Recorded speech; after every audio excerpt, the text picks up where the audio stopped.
Hello दोस्तों, कैसे हो आप लोग। स्वागत है आपका आपके चैनल प्रदीप शेड्डा में। दोस्तों, आज हम लोग यहाँ पर देखने वाले हैं डीएलएड सेकंड सेमेस्टर का विज्ञान का सेकंड क्लास है। इसका आपका फर्स्ट क्लास हो चुका है। अगर आपने अभी तक नहीं देखा है तो उसका लिंक आपको डिस्क्रिप्शन में या फिर कमेंट बॉक्स में या फिर आपको इस वीडियो के एंड में मिल जाएगा।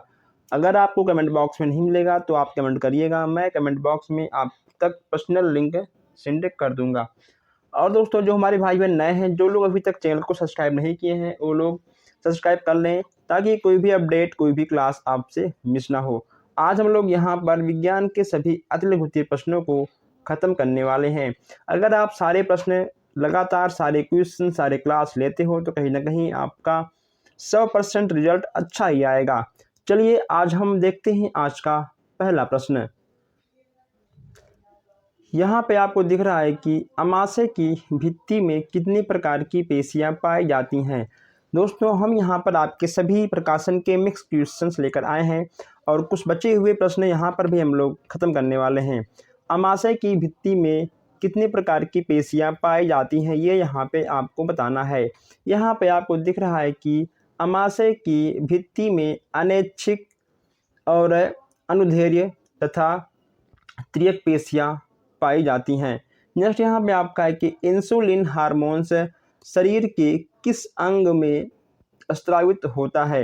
इंसुलिन की बात यहाँ पे की जा रही है। इंसुलिन हार्मोन्स अग्न्याशय में उपस्थित हैगरहैंस की दीपिकाओं की बाटी कोशिकाओं में उत्पन्न होता है। नेक्स्ट यहाँ पे आपका है कि किसी एक कोशिकीय ग्रंथि का नाम बताइए। अब यहाँ पे आपसे एक कोशिकीय, दो कोशिकीय ग्रंथ का नाम पूछ लेगा, आप इसको नोट करते हुए आगे बढ़िएगा। ठीक है दोस्तों, चलिए। जैसे यहाँ पे आपका है जठर ग्रंथियाँ किस भाग में पाई जाती हैं। यह दोस्तों आपका बहुत ही मोस्ट इम्पॉर्टेंट क्वेश्चन है। इनसे स्रावित होने वाले रस का नाम लिखिए। यहाँ पे आपको नाम भी लिखना है। आपका जो जठर ग्रंथियाँ होती हैं आपकी अमाशय में पाई जाती हैं। कहाँ पाई जाती हैं? अमाशय में पाई जाती हैं। यहाँ पर जितने आपको मोस्ट इम्पॉर्टेंट प्रश्न आप दिखेंगे, यहाँ पे आपको इन सबको स्क्रीनशॉट लेना है या आपको इसको याद भी करना है। जो वेरी मोस्ट इम्पॉर्टेंट प्रश्न रहेंगे, हम आपको उन सारे प्रश्नों को बताते हुए, समझाते हुए आगे बढ़ते रहेंगे। भोजन का मंथन आहार नाल के किस भाग में होता है? भोजन का मंथन, जब हम लोग भोजन करते हैं तो उसका मंथन यानी पाचन क्रिया कहाँ होता है, ये पूछा गया है। आपका हो जाएगा अमाशय में होता है। कहाँ होता है? अमाशय में आपका हो जाता है।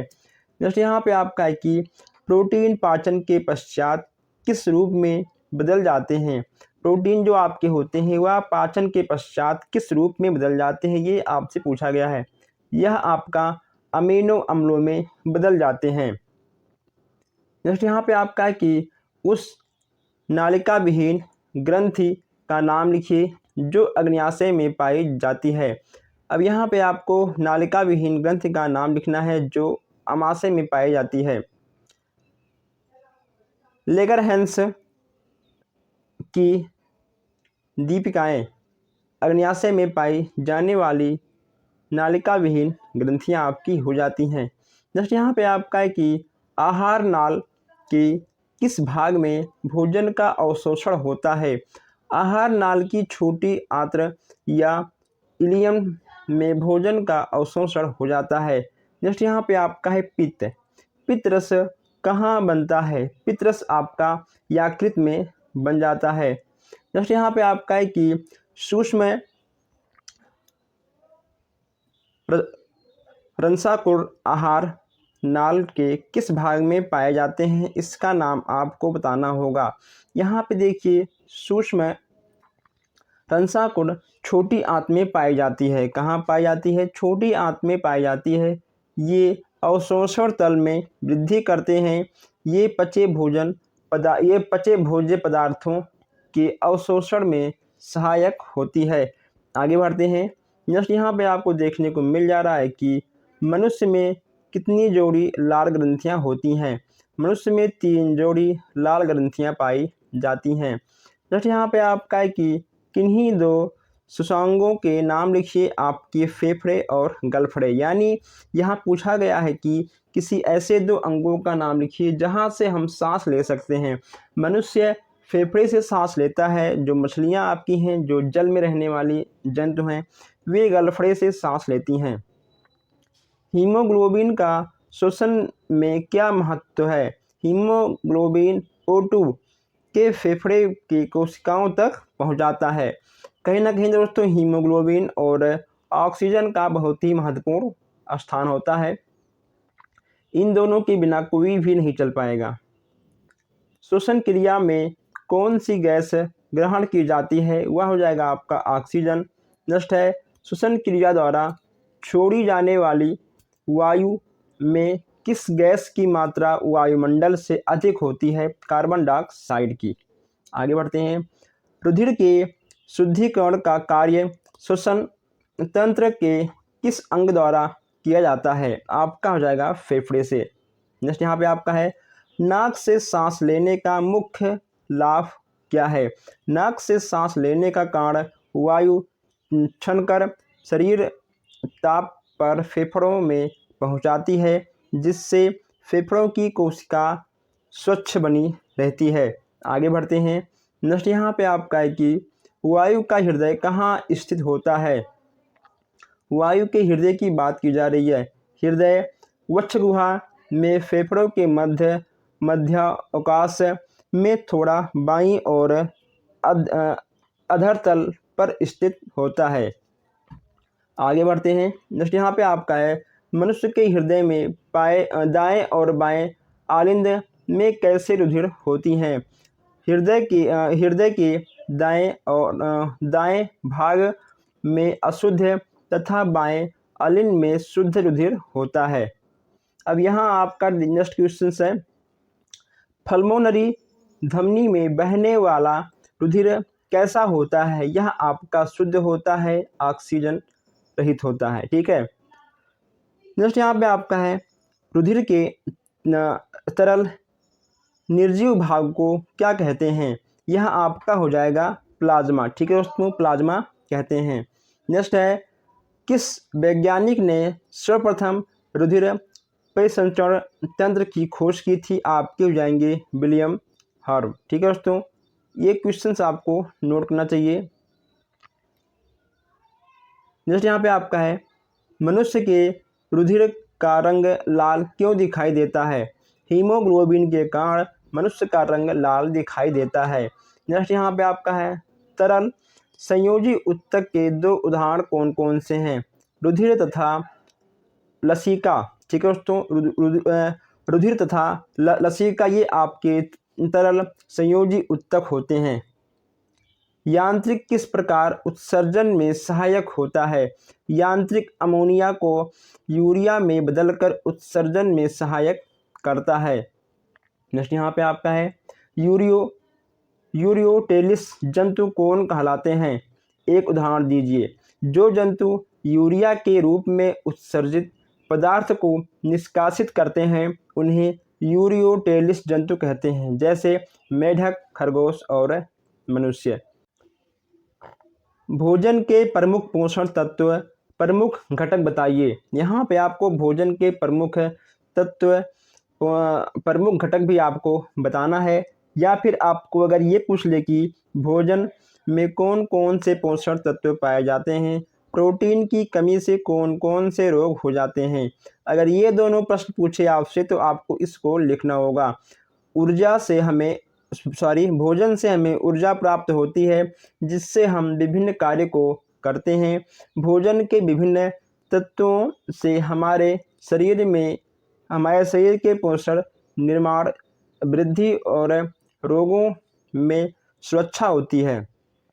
ठीक है दोस्तों, जिससे कि आपके यहाँ पर कुछ चीज़ें आपको देखने को यहाँ पर मिल जाएंगी। हाइड्रोजन, ठीक है दोस्तों, कहीं ना कहीं इसमें आपका जो मीठे फल होते हैं, गन्ना होता है, चावल, आलू, इन सब में आपको कहीं ना कहीं कार्बोहाइड्रेट देखने को मिल जाएगा। ओके दोस्तों, कार्बोहाइड्रेट। ठीक है, अब यहाँ देखिए पूछेगा आपसे एग्जाम में कि कार्बोहाइड्रेट कितने प्रकार के होते हैं, तो आपको कार्बोहाइड्रेट के दो प्रकार भी लिखना होगा, सरल कार्बोहाइड्रेट और जटिल कार्बोहाइड्रेट है। ये जो आपके कार्बोहाइड्रेट हैं आपके 2 प्रकार के हो जाते हैं, इसको भी आप नोट कर लीजिएगा। यहाँ पे आपका हम यहाँ पर आपके HIV को, उसके बाद आपका जो एड्स होता है, हम इन सब के बारे में आपके नोट्स में बहुत ही अच्छे से आपको समझाते हुए विस्तार पूर्वक हमने बात कर लिया था। एड्स के रोगजनक वायरस का पूरा नाम क्या है? HIV, ठीक है दोस्तों, एड्स वायरस है। ये भी कहीं ना कहीं आपसे पूछा जाएगा। इन सब चीज़ों को देखिए, जो आपका एड्स होता है या फिर जो आपका हेपेटाइटिस होता है, इन सब का जांच जो आपका होगा उसका नाम है अलीसा, ठीक है दोस्तों। अलीसा जांच से ही एड्स और हेपेटाइटिस रोग का पता लगाया जाता है। जो आपका हेपेटाइटिस रोग होता है उसका असर सीधा आपको यकृति यानी आपको लीवर में देखने को मिल जाएगा, ठीक है दोस्तों। किसमें? आपका लीवर में देखने को मिल जाएगा। उसमें कहीं ना कहीं जो भी आप खाते हो वह नहीं पचता है, ठीक है, और आपके बॉडी जो है कमज़ोर होना स्टार्ट हो जाती है। चलिए आगे बढ़ते हैं। जैसे यहाँ पे आपका है कि तंबाकू के मोजेक रोग का पता सर्वप्रथम किसने लगाया था? ये भी प्रश्न यहाँ पे आपसे पूछ लिया जाएगा। इबोवस्की ने, ठीक है दोस्तों। चलिए जैसे यहाँ पे आपका है, विषाणु का एक सजीव तथा एक निर्जीव लक्षण लिखिए। विषाणु की बात की जा रही है, विषाणु का सजीव लक्षण यहाँ पे आपको दिख जाएगा और निर्जीव लक्षण भी यहाँ पे आपको दिख जाएगा। इसको आप नोट कर लीजिएगा। आप पहले इन दोनों का स्क्रीनशॉट खींचिए, ठीक है दोस्तों। आप पहले इन दोनों का स्क्रीनशॉट खींच लीजिए। आप इसका पहले स्क्रीनशॉट खींच लीजिए, फिर हम आगे बढ़ते हैं। आप इसे स्क्रीनशॉट में लिखिए या फिर आप इसे अपने नोटबुक में लिखिए। ये क्वेश्चंस आपके बहुत ही वेरी मोस्ट इम्पॉर्टेंट है। आप इन दोनों क्वेश्चंस को नोट कर लीजिएगा। इसको आपको याद करके ही जाना है, कुछ भी हो जाए। इसके बाद यहाँ पे आपका जीवाणु कोशिका भित्ति का निर्माण करने वाले रसायन कौन कौन से होते हैं, हमने इस पर भी बहुत ही अच्छे से चर्चा किया था आपके नोट्स की क्लास में। पार्श्वीकरण आपका क्या होता है? दूध को पहले गरमाते हैं बहुत तेज़ी के साथ, फिर उसको बहुत तेज़ी के साथ ठंडा भी करते हैं। आप इसको एक बार पढ़ लीजिएगा तो आपके समझ में आ जाएगा। ओके दोस्तों, चलिए आगे बढ़ते हैं।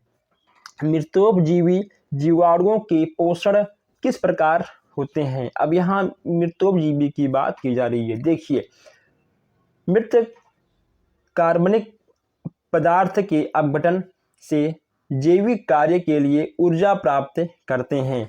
ये आपका हो जाएगा। फिर यहाँ पे देखिए आपका सहजीवी जंतुओं के उदाहरण भी आपको यहाँ पर देना है, तो यहाँ पे आप सहजीवी के बारे में लिख सकते हैं। उसके बाद यहाँ पे आपका है साधारण शर्करा के घोल में जीवाणु पनपते हैं परंतु जैम तथा जेली में नहीं होते हैं। इसका क्या कारण है? ये भी आप एक बार पढ़ेंगे तो आपके दिमाग में आ जाएगा। नेक्स्ट यहाँ पे आपका है कि डेयरी उद्योग में जीवाणुओं का क्या महत्व होता है? दूध से दही, पनीर, मक्खन बनाने में कहीं ना कहीं दोस्तों आपके जीवाणुओं का काम लगता है। चलिए आगे बढ़ते हैं। यहाँ पे आपको टिटनेस से संबंधित सारे प्रश्न मिल जाएंगे। आप इसको भी एक बार नोट करते हुए आगे बढ़िएगा। हम यहाँ पे आपको प्रश्नों के मॉडल दिखाते हुए आगे बढ़ रहे हैं। आप इसका भी एक बार स्क्रीनशॉट खींच लीजिएगा, ठीक है। इसका भी आप लोग एक बार स्क्रीनशॉट खींच लीजिएगा क्योंकि यहाँ से क्वेश्चंस आपके बनेंगे। यहाँ से क्वेश्चंस आपके बनेंगे, एक बहुविकल्प में भी बन जाएंगे और जो आपका अति लघुत्तरीय प्रश्न आता है वहाँ से भी प्रश्न आपके बन जाएंगे। ऐसे प्रश्नों को नोट कर लेते हैं। जो आपके लॉन्ग क्वेश्चंस होते हैं आप उसको बनाकर लिख सकते हो, लेकिन इन सारे क्वेश्चंस को आप बनाकर नहीं लिख पाओगे, ठीक है दोस्तों। देखिए, अब यहाँ पूछा गया है आपसे कि कुत्ते के काटने से कौन सा रोग हो जाता है, ठीक है। इस रोग का कारण कौन सा रोगाणु होता है? तो कुत्ते के काटने से आपका रेबीज रोग होता है, ठीक है दोस्तों। यह कहीं ना कहीं विषाणु के द्वारा फैल जाता है। इसके बाद यहाँ पे आपका क्षय रोग भी आएगा, टाइफाइड भी आएगा, इन सब यहाँ पे आपका मलेरिया भी आएगा। आप एक बात ध्यान रखिए, ठीक है। मलेरिया और हैजा, जो हैजा फैलता है वह आपका घरेलू मक्खी से फैलता है, लेकिन जो आपका मलेरिया होता है इसमें आपका मादा मच्छर जो होता है वही काटता है, ठीक है। जो मादा मच्छर होता है वही काटता है और उसी से मलेरिया रोग हो जाता है। जनरली दोस्तों जो गर्मी के मौसम में मच्छर काटते हैं हम सबको, वे फीमेल होते हैं। फीमेल को अंडा बनाने में, अपने बच्चे को पैदा करने में कहीं ना कहीं वो मनुष्य के रक्त को चूसते हैं, फिर उनके पेट में कहीं ना कहीं अंडा का निर्माण बहुत अच्छे तरीक़ों से हो जाता है। यहाँ देखिए नेक्स्ट यहाँ पे आपका है परमाणु संरचना का परिचय यहाँ पे आपको देना है। तो यहाँ पे आपका जो आपके परमाणु हैं इसके बारे में भी आप यहाँ पर अच्छे से समझ सकते हो। आप पूरा का पूरा इसका नोट कर लीजिए। देखिए ऊपर लिखा गया है आपका, एक मिनट, आपका ऊपर लिखा गया है परमाणु, ठीक है, परमाणु संख्या, परमाणु भार, इन तीनों को आप नोट कर लीजिएगा। बस आपके एक दो बार पढ़ोगे आपके दिमाग में आ जाएगा। अगर हम पढ़ के आपको बताएंगे तो कम से कम वीडियो 2 घंटे की बनेगी, ठीक है। चलिए नेक्स्ट यहाँ पे आपका है कि विकर्ण। विकर्ण सर्वप्रथम किस वैज्ञानिक ने कब ज्ञात किया था? ठीक है दोस्तों, विकर्ण आपका 1948 में ज्ञात किया गया था, ठीक है। इसके बाद यहाँ पे आपका मिल जाएगा संभारिक किसे कहते हैं? संभारिक वे तत्व जिनके परमाणु भार समान किंतु परमाणु संख्या भिन्न होते हैं, वे आपके संभारिक होते हैं, ठीक है दोस्तों। इलेक्ट्रॉन से क्या तात्पर्य है? इलेक्ट्रॉन एक ऐसा कण है जो द्रव्यमान नगण्य होता है तथा जिस पर इकाई ऋण आवेश रहता है। नेक्स्ट यहाँ पे आपको देखने को मिल जाएगा संयोजकता, ठीक है दोस्तों। और यहाँ पे आपका अब तक कितने परमाणु खोजे गए हैं, और 119 से दोस्तों, ठीक है। ये क्वेश्चंस आपके एग्जाम में नहीं आते हैं और ये क्वेश्चंस आपके एग्जाम में नहीं आएंगे। आगे बढ़ते हैं दोस्तों, ठीक है। ये भी क्वेश्चंस आपके एग्जाम में नहीं आएंगे क्योंकि ये क्वेश्चंस आज तक नहीं आए। मेथेल के आणविक सूत्र, इसको भी आप लिख लीजिएगा, CH4 है। यौगिक किसे कहते हैं? 2 या 2 से अधिक तत्व निश्चित अनुपात में संयोग करके एक नया पदार्थ बनते हैं, उन्हें यौगिक कहते हैं। यह भी आपका हो जाएगा दोस्तों, ठीक है। चलिए आगे बढ़ते हैं। नेक्स्ट यहाँ पे आपका है मेंडलीव की आवर्त सारणी। यहाँ से दोस्तों क्वेश्चंस आपके, ठीक है, नहीं बनते हैं, ये सब क्वेश्चंस आपके नहीं आते हैं।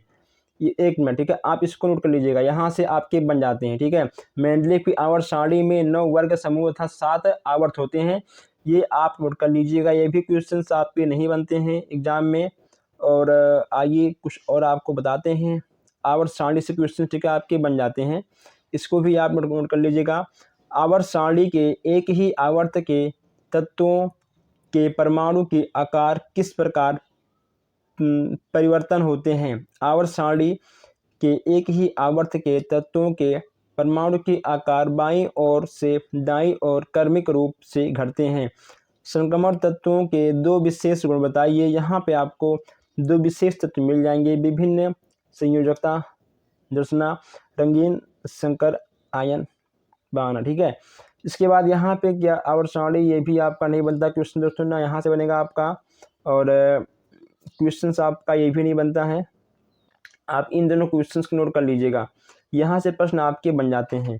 ओके दोस्तों, चलिए नेक्स्ट यहाँ पे आपको देखने को मिल जाएगा कृत्रिम परिवर्तन से आप क्या समझते हैं? मनुष्य के द्वारा बनाए गए जो चीज़ें होती हैं वह आपके कृत्रिम परिवर्तन में आती हैं। जैसे आपका मिट्टी का बर्तन, मिट्टी से बना हुआ ईंट, लकड़ी की कुर्सी, दूध से दही, मक्खन, घी, पनीर, ये सब आपके कृत्रिम में आएंगे।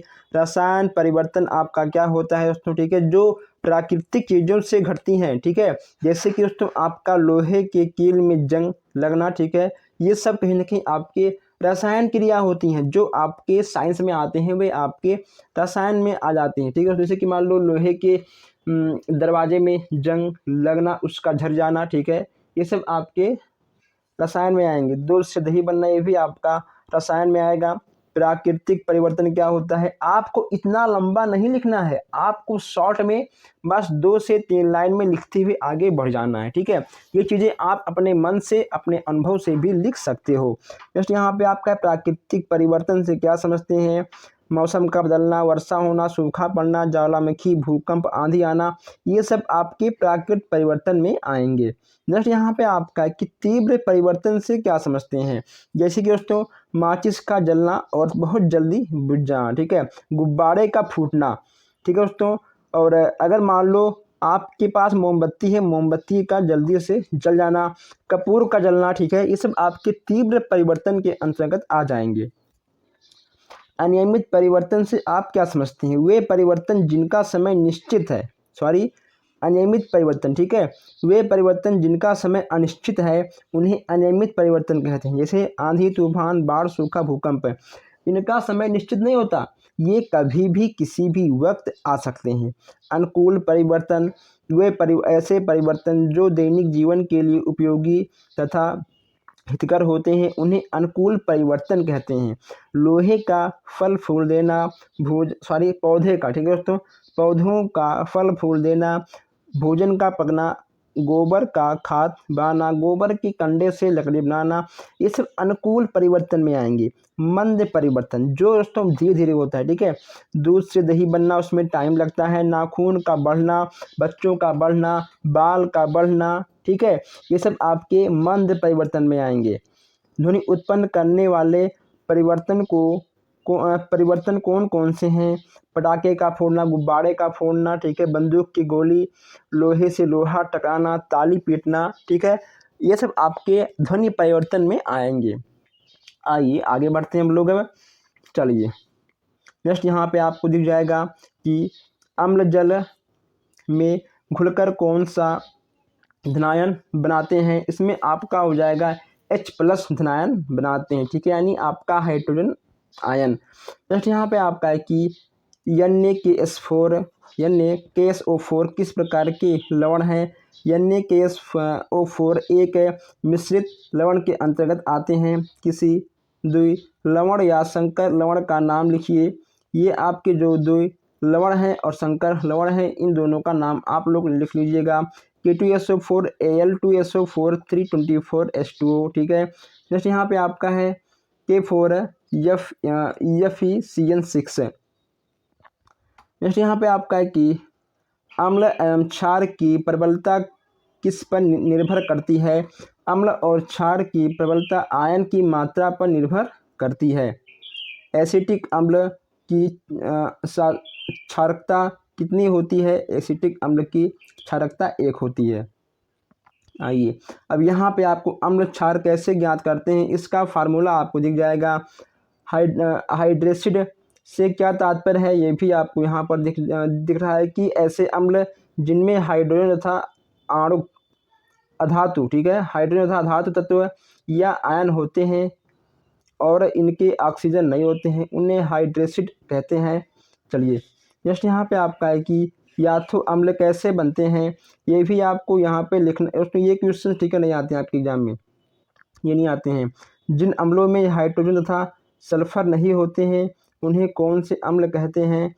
जिन अम्लों में ऑक्सीजन तथा सल्फर नहीं होते हैं उन्हें हाइड्रेसिड अम्ल कहते हैं। अम्ल क्या होता है, अम्ल के बारे में आप बहुत कुछ लिख सकते हो। नेक्स्ट यहाँ पे आपका है कि लिटमस विलयन का प्राकृतिक रंग कौन सा होता है या किस प्रकार बनाया जाता है, ये भी यहाँ पे आपको दिख जाएगा। आइए हम लोग आगे बढ़ते हैं। नेक्स्ट यहाँ पे आपका हो जाएगा अम्ल विद्युत का चालन क्यों करते हैं। अब यहाँ पर देखिए, अम्ल विद्युत का चालन करते हैं क्योंकि अम्ल विलयन में हाइड्रोजन, ठीक है, आयन उत्पन्न करते हैं जो विद्युत धारा प्रभाव के लिए उत्तरदायी होते हैं। नेक्स्ट यहाँ पे आपका है कि अम्लों में हाइड्रोजन आयन कब उत्पन्न होता है, जल की उपस्थिति में उत्पन्न हो जाता है। बेकिंग पाउडर के 2 घटक यहाँ पे आपको दिख रहे हैं, आप इन 2 घटक को लिख लीजिएगा। दोस्तों ये सब क्वेश्चंस उतनी बार नहीं आए हैं, लेकिन आप लोग एक बार देख कर तभी जाइएगा। वॉशिंग सोडा के निर्माण में प्रयुक्त कच्चे पदार्थों का नाम लिखिए। यहाँ देखिए, सोडियम क्लोराइड, अमोनिया तथा कार्बन हाइड्रोक्साइड, ठीक है। यहाँ पे नेक्स्ट आपका है कि वॉशिंग सोडा में जलीय विलयन का लिटमस पत्र पर क्या प्रभाव पड़ता है। यह लाल लिटमस को नीला कर देता है। बेकिंग सोडा के 2 महत्व यहाँ पे आपको बताना है, ठीक है, 2 महत्व यहाँ पे आपको दिख रहे हैं, इसको आप लिखिएगा। 2 साधारण लवणों के नाम यहाँ पे आपको दिख रहा है, ठीक है, ये भी आप लिख लीजिएगा, सोडियम क्लोराइड और सोडियम कार्बोनेट। वॉशिंग सोडा के 2 उपयोग, यहाँ पे आपको 2 उपयोग दिख रहे हैं। गंदे जल को स्वच्छ बनाने के लिए रासायनिक पदार्थ का प्रयोग करते हैं, उसका अनुभार लिखिए। यहाँ पे आपको अनुभार भी दिख जाएगा। इन सब क्वेश्चंस को आप नोट कर लीजिएगा, ठीक है। धावन सोडा जलीय विलयन में अम्लीय अथवा क्षारीय कैसे होते हैं ये भी यहाँ पे आपको दिख जाएगा। नेक्स्ट यहाँ पे आपका है कि नेहरू युवा केंद्र की स्थापना किस सन में हुई थी? 1972 में हुई थी। आपदा प्रबंधन विधेयक संसद में कब प्रस्तुत हुआ? आपदा प्रबंधन विधेयक संसद में 2005 में प्रस्तुत हुआ था। जनसंख्या विस्फोट का प्रमुख कारण क्या है? जनसंख्या विस्फोट का प्रमुख कारण है जन्म दर एवं जनसंख्या में वृद्धि। आइए दोस्तों आगे बढ़ते हैं।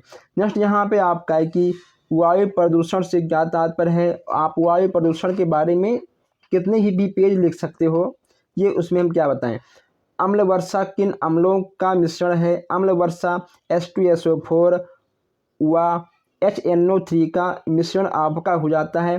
ध्वनि प्रदूषण से क्या तात्पर्य है? ध्वनि के बारे में आप बहुत कुछ लिख सकते हो, हमने आपको नोट्स की क्लास में बहुत ही अच्छे से विस्तार से समझाया भी था। कितने डेसिबल से अधिक की ध्वनि मनुष्य के लिए हानिकारक होती है? 90 डेसिबल से अधिक। मृदा प्रदूषण किसे कहते हैं? जल प्रदूषण वायु, कीटनाशक पदार्थ एवं घरेलू अपमार्जकों के मिट्टी में मिल जाने को मृदा प्रदूषण कहते हैं। भूस्खलन किसे कहते हैं? जब दोस्तों चट्टानें खसकती हैं और गिरती हैं, वही आपका भूस्खलन के अंतर्गत आ जाता है। वायु में सबसे अधिक मात्रा किसकी है? नाइट्रोजन की सबसे अधिक मात्रा है, ठीक है, 78 से 79%। प्रदूषण की परिभाषा लिखिए। वायु, जल, मृदा के जैविक, भौतिक एवं रासायनिक गुणों में अवांछनीय परिवर्तन को प्रदूषण कहते हैं। नेक्स्ट यहाँ पे आपका है कि 2 मृदा प्रदूषणों के नाम लिखिए। यहाँ पे आपको 2 मृदा प्रदूषण लिख जाएंगे दोस्तों। जो हम लोग कीटनाशक दवाओं का उपयोग करते हैं, ठीक है, जो कवक नाशक का उपयोग करते हैं, जो खरपतवार नाशक का प्रयोग करते हैं, ये सब आपके मृदा प्रदूषण में आ जाएंगे। कारखानों के चिमनियों से जो धुआं निकलता है, 2 गैसों के नाम यहाँ पे आपको बताना है, सल्फर डाइऑक्साइड और कार्बन मोनोऑक्साइड, ठीक है। तो ये आपके चिमनियों से निकलने वाले 2 हानिकारक धुआं हैं। नेक्स्ट यहाँ पे आपका है ध्वनि प्रदूषण क्या है और मनुष्यों की ध्वनि सहनशीलता क्या है, ये भी आपको देखने को मिल जाएगा। मृदा प्रदूषण नियंत्रण हेतु 2 विधियों के नाम लिखिए। कीटनाशक, कवकनाशक, खरपतवार नाशक। रसायनों का प्रयोग निर्धारित मात्रा में ही करना चाहिए। आइए आगे बढ़ते हैं। नेक्स्ट यहाँ पे दोस्तों आपको देखने को मिल जाएगा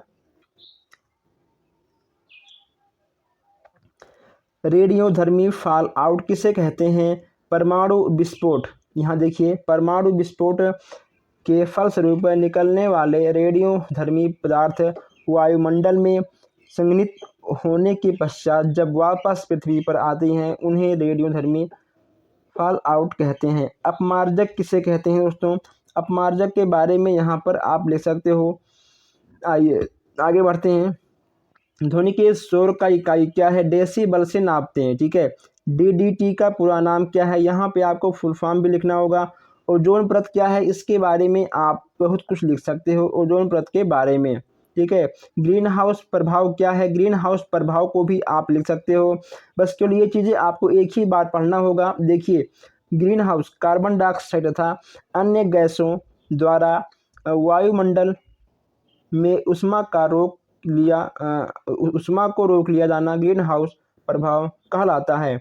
ग्रीन हाउस प्रभाव उत्पन्न करने वाले 4 गैस कौन कौन से हैं? यहाँ पे देखिए CO2, CFCs, CH4 और O3। नेक्स्ट यहाँ पे आपका है कि ध्वनि की प्रबलता की इकाई लिखिए। किस स्तर से अधिक तीव्र की ध्वनि मनुष्य को हानि पहुंचाती है? यह आपका डेसिबल में, इसकी देखो ध्वनि की इकाई आपका डेसिबल में होता है। अगर 90 डेसिबल से ऊपर है तो कहीं ना कहीं हानिकारक है। ओके दोस्तों, ये क्वेश्चंस आपका उतना मोस्ट इम्पॉर्टेंट नहीं है, क्वेश्चन नहीं आते हैं।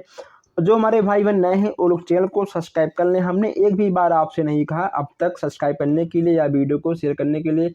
आप प्लीज़ इस क्लास को शेयर करिएगा। अगर आपको कोई भी शंका शिकवा शिकायत है किसी भी प्रश्न में, आप हमसे कमेंट बॉक्स या व्हाट्सएप पर हमसे संपर्क कर सकते हो।